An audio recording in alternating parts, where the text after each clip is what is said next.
শেপুর রান্নাঘর থেকে জানাই আমার সব বন্ধুদের স্বাগত। আজকে আমার রান্নাঘরে কি রেসিপি হয়েছে বন্ধুরা দেখাই। প্রথমেই দেখালাম ভাত, এক্ষুনি নামালাম। তারপরে বকলির তরকারি, তারপরে দেখুন পুঁই মিচুরি দিয়ে, আলু বেগুন দিয়ে, কুমড়ো দিয়ে মৌরলা মাছের একটা মাখা মাখা তরকারি, খুব সুন্দর লাগে খেতে এটা। পার্শে মাছের ঝাল, লাউ দিয়ে পালং শাক দিয়ে ডাল।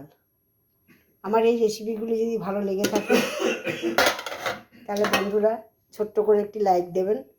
ইউটিউব থেকে দেখলে শেয়ার করবেন, কমেন্ট করবেন। ফেসবুক থেকে দেখলে আমার চ্যানেলটিকে ফলো করবেন, ছোট্ট করে একটি লাইক দেবেন। আজকে রাখলাম, আবার পরের দিন কি রান্না হবে আপনাদের কাছে আমি তুলে ধরব। ধন্যবাদ।